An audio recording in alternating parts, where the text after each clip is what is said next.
my $500 bike. I found out what's wrong with it. Yeah, I'll show you in a minute. So those who haven't been following me, I bought this for $500 off Facebook. I put an ad for a bike for one of my kids, and this guy messaged me and said, "I got a bike for $1,500 you want?" And I was like, ugh. And the pictures looked a bit scotty, you know how it's sitting in the bush, you know. And he said the cam chain broken up, and then I was like, well, maybe I'll come and have a look at it. So I went and had a look, and I was like, oh, it needs this, that, and everything else, like tyres, blah, blah, blah, blah, fork seals, exhaust, and I didn't want it at all. I was just like, nah, I'll give you $500 for it. And I was just like, he goes, yeah, righto. So that's what I paid for it. The cam chain was so stretched, he took a link at it and rejoined it. It was a bit dodgy. Anyway, but what the damage was, must have been doing a few notes when that chain broke. Piston came up, smacked them when they were down, letting the fuel in, and bent them. So a couple of new inlet valves. I'll clean all that head up. A new set of gaskets. Might chuck some new rings in it. Right, that there, he told me he's towing it behind the car to get it going.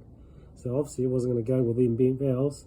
I reckon he's towed that. It's been low oil and it's nipped up, because when I took that barrel off, it was quite tight getting it off. And I don't think that would have happened when the cam chain broke. So yeah, sometimes you can read a motor, and that's what I think what's happened. Collet's out. Got a little magnet in there.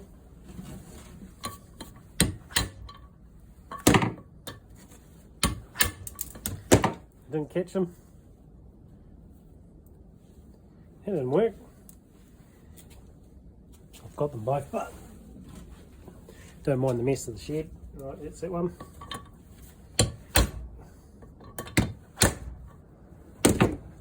That one didn't work either.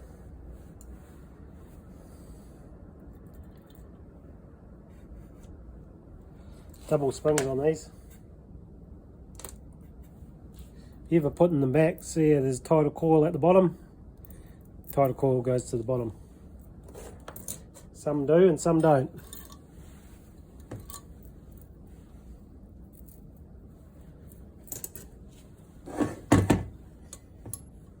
Here's my bent valves. Oh, look at that. Really bent. I have actually seen people straighten them, but it's probably not worth the risk. What's the seats and the, oh, we're lucky, no cracking or anything in there. It's quite lucky. And the seats actually look really tidy. There's no pitting or anything. So, oh yuck! I've just cleaned this one up. That's what they looked like before I started.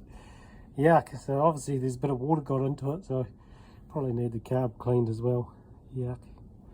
Don't mind my rip jacket. It's just my old shed jacket. I'll give that all a good tidy up. We'll chuck it back together. Get some parts underway. Don't forget to check your valve guides. A lot of people don't do that. Let's just go in here. We're just going to do it by feel on this one. We're not going to get super fussy with this one. She actually feels pretty good, and I'll just go and check all the rest. If there's too much excess play, then I'll measure. So yeah, that's fine. Yeah, I've seen four-wheelers. So I had a couple of four-wheelers, and these were slogged right out. It's amazing how much you can get away on a motor. But this dirt bike, you know, you want it reasonably good. Race bikes, you want spot on. You got to check them. But you know, showing its age, but it's going to do a few more years yet. Next video, I'm going to break the chain and put a new one in. So I'll show you how to do that. So hit that subscribe button and hit like if you can. It helps me heaps. Thank you. Right, see you next video.